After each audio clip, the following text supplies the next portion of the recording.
Hello, and welcome back to the fiasco that is the John Little live video.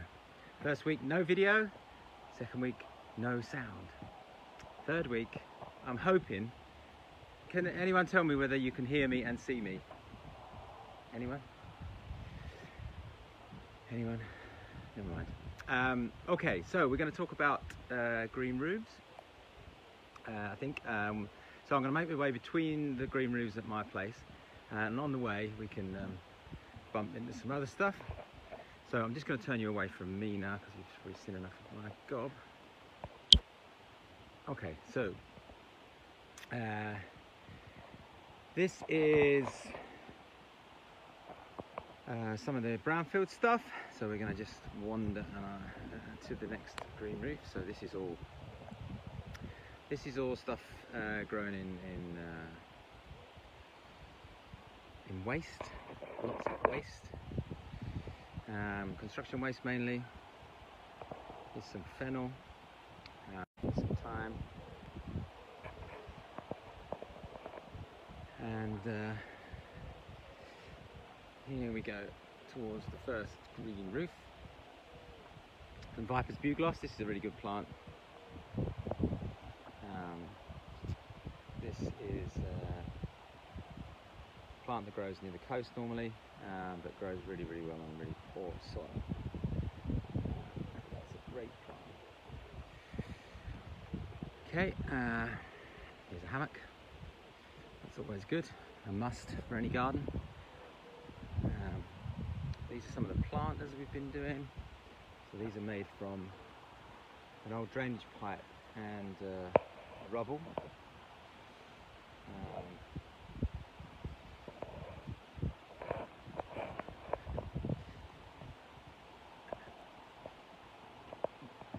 I don't know, Pops. Someone's saying they don't know where we are. What's not working now? I'm facing the other way. Okay. They can't see you. I don't know. Okay, we'll try it. Can I reply to this?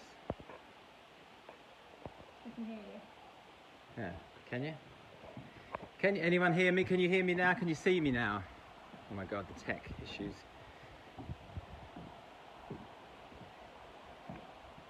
Can someone type? Ah, good. Well done, Jeanette Cole. Brilliant. Okay, good. Maybe it's just me and you, Jeanette. Cozy little walk around. Anyway, so where was I? Yeah. Can you see the planters? Everyone can see that now, and everyone can hear me now, hopefully. Okay.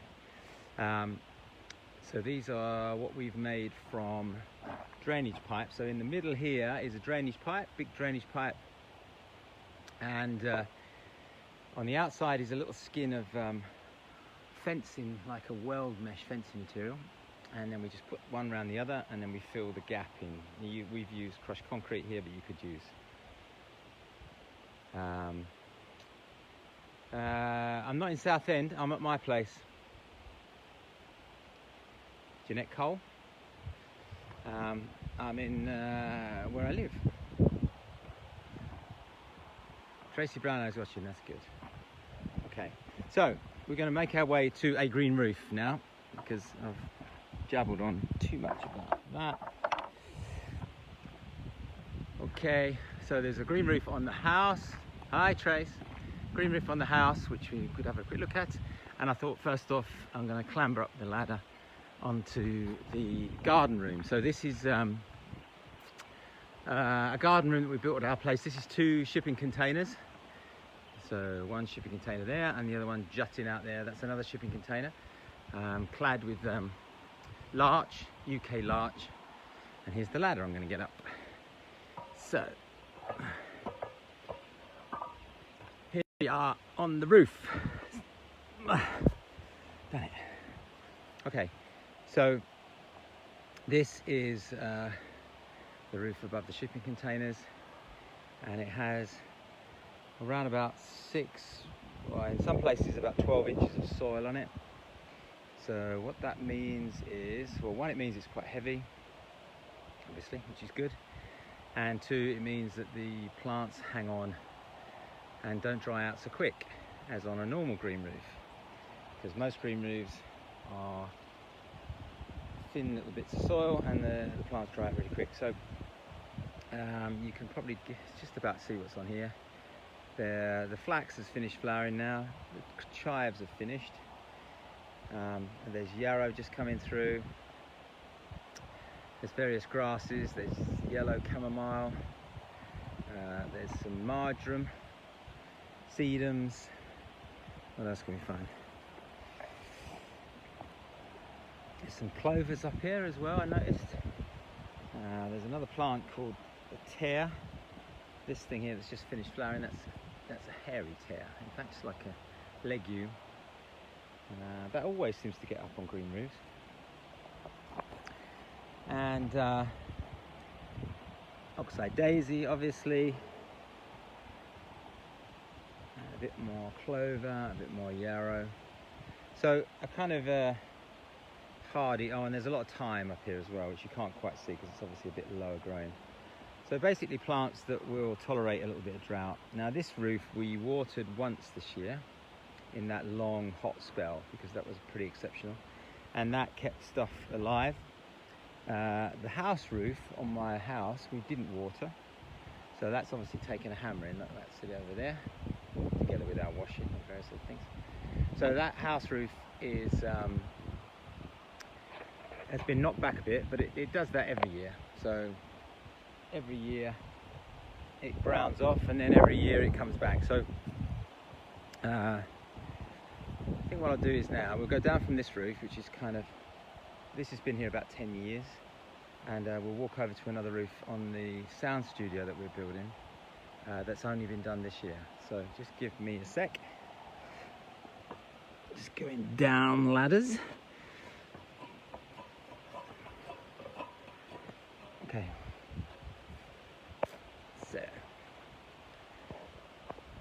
So on the way to the studio there's a very old green roof above my shed, which is this one, and this has been here for 30 years. Again, not watered this year, so it's browned off a bit, but you can just about see it's just starting to green up again, so you can sort of chill out about them browning off. Unfortunately in the southeast they will definitely do that. There's not many years they don't go without going over. But this one, which is quite, I don't know, maybe I'll get up.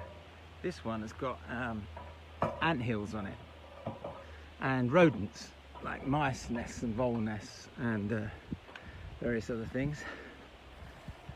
So, oh, and it's got a rose on it as well. That's kind of, the rose has come off the tree that was growing on the ground, and then it's kind of flopped on the roof, and then it's rooted back on the roof, which is quite cool. So you can see here's some of the anthills, and you can see the woodpeckers have kind of hammered them slightly. Here's a bigger one. So this is quite cool. So anthills and definitely mice and vole nests you get up here. There's loads of holes everywhere actually. So there's lots of weird stuff happening on this roof, and this has got like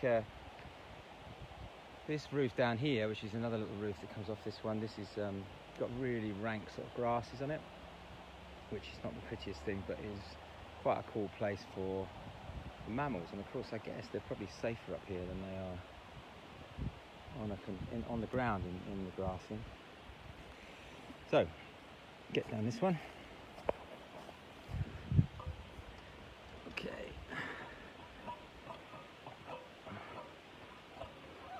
These couple of signs are from my old estate that I used to look after, which I love. Okay, forget that. Next is going to be the studio roof, which I've been messing around trying to get an alternative to the conventional sort of green roof substrate that is, in inverted commas, approved, because it's expensive and I don't think it's as good. So we've been messing around trying different different soils on roofs. So this is just sand. This is building sand from a builder's merchant. So you can see so far pretty good. I mean, obviously it's going to dry out a little bit quicker than some substrates, but I reckon it'll be all right actually. I think it's going to be good, and it's pennies in comparison to the green roof substrate. This is quite interesting. This is the little bit of detail. You've got this on your container, of course, you have at Shoeburyness. So this little bit of gabion detail, which I really like. So essentially this is the edge of the roof, and in effect takes the place of the fascia, and then the stones are separated from the soil with a little bit of geotextile. So basically the water falls on here and then comes out through the geotextile, but this material holds the soil on, and then the water drips out here. And this is the butyl liner, so this is the important bit, and this flaps down into the gutter, which, as I say, you've got exactly the same, in fact I think it's the same colour in your Shoeburyness, your cool Shoeburyness site. So a few of the plants, I'm trialling a few plants from Beth Chatto. I've always used native stuff generally, but I've got some Beth Chatto stuff because we're doing a little collaboration with them. I don't know, some of them I'm not very sure about, so I've had to leave the labelling, because a lot of these are from the Mediterranean. So this one, for instance, this one is a Onosma alborosia. Okay, comes from a very hot, dry place, so I'm guessing he's going to like it. And it took a bit of a knocking, but now you can see it's sprouting quite nicely.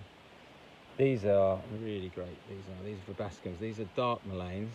Just do a bit of weeding. So these are dark mulleins, which are a native mullein, which are really, really useful.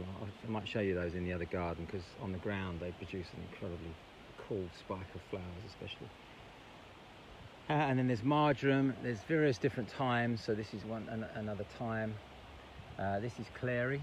It's a native meadow clary, a native wildflower. Chives, of course. And then there's white torehound over there, I think. That should be good. And there's some valerian. You can just about see it right at the back. And this pink flower is a century, which is an annual. So we chuck a bit of annual seed up here usually to try and give some colour in the first year. Anyway, it's a bit sparse, but as you probably heard from me before, being sparse and looking a bit sad in the first year always means they're better over the long term. So I think this garden's going to be quite cool later on. Okay, so now we're going to another roof. So I'm having to take my ladder with me now as well. Okay. Oh, and these things, have you seen these? Did we talk about these? I think we talked about them before, but these are these sand planters that we're doing, which I think we talked about. But the idea is this is filled with sand, and the ground nesting bees nesting through these holes, and the hole nesting bees, the aerial nesters, I think they call them, they go in the holes in the logs. Like you guys have got all this stuff anyway, really. Okay. So this is the new Brownfield garden that I think we had a little look at last time. So we're just going to go and have a little look at the roof up there in a sec. I'm just going to shut the gate.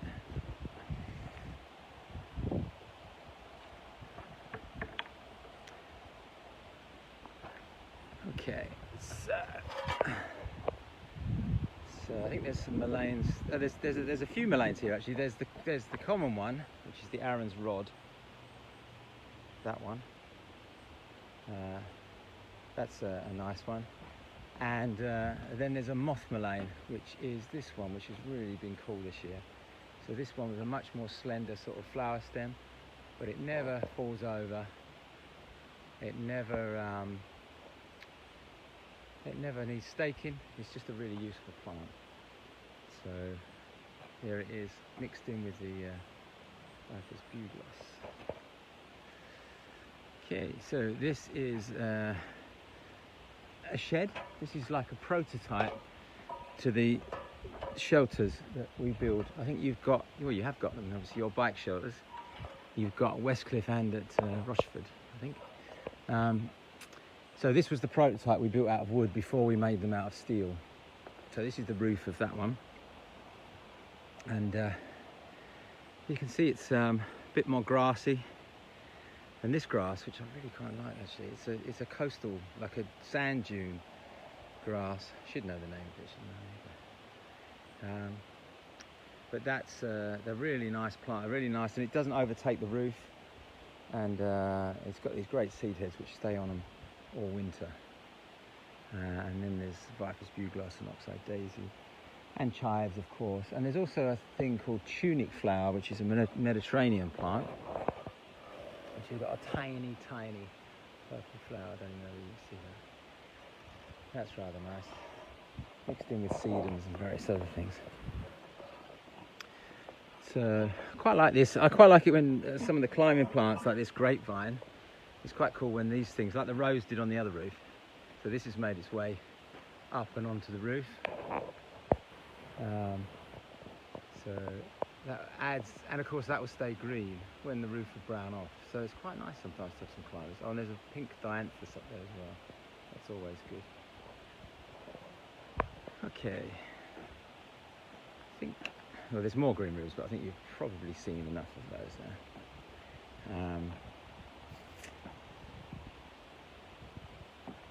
So let me see if there's any plants in here that might be interesting for you. Okay, there's wild basil. That's quite nice. Not too showy, but really good in dry places. Growing in pure concrete. This is the dianthus I was talking about. Nice species dianthus that's really, really hardy. What else we got here? More dark mullein, more yellow chamomile, and this is the one that all the solitary bees absolutely go bananas for. So that's a really good one to grow. For the various bee species. More fennel. And Mexican fleabane, you've probably got this, I'm guessing, in quite a few of your gardens. Looking a little bit dry here, but that's such a useful plant as well, isn't it, for scrambling over dry places. And I noticed there's the white one at the back, that's muskmallow, but it's the white form, which is quite nice. And there's some great knapweed in it as well. And some figwort. So this figwort, very showy, but really, I quite like it. It's got really square, completely square stem, and the bees really go for it. It's a bit cloudy today and windy, so there's not quite so many bees out. And that's that century again, the one that was up on the roof. This one. That's a useful annual, it is. And it seems to tolerate really, really dry places. So that crops up all over. But the kind of winner on this, I think, is the wild thyme. Look at this wild thyme. Absolutely cool, and loves, well, it only really grows in places where other stuff can't tolerate the drought. There's more of it over here growing in the crushed concrete. So it's a very happy plant in crushed concrete. If you want to make thyme smile, put it in concrete, I guess. There's another verbascum down there, which I think is a Mediterranean form, because we've been trialling some of the stuff. With climate change, let's be honest, our plant diversity is going to change, so it's quite interesting to try this stuff, especially in the corner of the southeast here, where we're like a desert, mostly. So yeah, this is the brown. So all construction waste this is grown in, no soil at all, no organic material at all. And pretty happy. Okay, we're probably starting to get bored by now. What could we look at next? Well, we talked about this. Oh, we could look at some solitary bees if you like. Here's some having a bit of a scrap. These are resin bees. I don't know what that one's doing. That one could be. Is it mating? Could be mating or fighting. Who knows? So solitary bees, these resin bees, which are the ones that are out now, they love 5mm holes. 5mm. They love 5mm. It's their favourite hole size. If you ask a resin bee what it loves 5mm. Okay, so 4mm, 3mm, and we also drill, we've been drilling 2mm holes as well now, because stuff goes in every size. So this tiny, sorry spider, those tiny holes are 2mm size, and we get stuff in those as well. So it's I guess like everything else with wildlife, if you just create more diversity of structure and hole size and topography and all those other things, then you are going to get more diversity of wildlife, I'm guessing. And we leave some of these rubble piles. These are just rubble without any fines in, so they discourage plants from growing, of course, apart from wild thyme, which grows in rubble, just in rubble. And these are great places for spiders. And we've also found these bigger pieces, when we pile up the bigger pieces of rubble in a big depth of pile, then they create voids that the bumblebees have started to nest in. So we've been starting to use this a bit more, because I don't know, I think with bumblebees, because we haven't got as much kind of tussocky grass here as we'd want, we're trying to use rubble to give them more places, because I think that's the only limiting factor here at the moment for bumblebees, is probably a place to nest. And on this side we've tried, these are just building sand, so this is just bricklaying sand, sharp sand and ballast. This is the bricklaying sand, the orangey one. So all this stuff is quite interesting. Maybe we'll have a little look now. How long have we, I don't even know how long I've been going, probably too long. We'll have a little look at the trial roof. So we've been trialing different materials, kind of mimicking a green roof, so that we can test what plants work best and what soils work best. So this is we've got 2 roofs like this. This one has got 4 different soils in it. So we've got this, which is ballast, so built-in ballast. This, which is sharp sand. This one is bricklaying sand, and this one is the very expensive but approved green roof substrate. So £120 here and about 30 quid each there. Okay, so this, and to my mind, these are not performing necessarily any better. In fact, the germination of the seed mix is pretty poor in this in comparison to the sands. So I'm hoping that we're going to be able to shift from this stuff, which has to be carted halfway around the country as well, and it takes a lot of energy to use and blah blah blah, to something that's cheaper and more readily available, I guess. Okay, I think you've probably had enough. So just to say sorry about the first week that I didn't even turn up, sorry about the second week that you couldn't hear me, but I'm really hoping that this week you can hear and see us. So good luck to Trust Links, good luck to everyone involved in Trust Links, which is a great organisation, and see you next time. Okay, bye guys.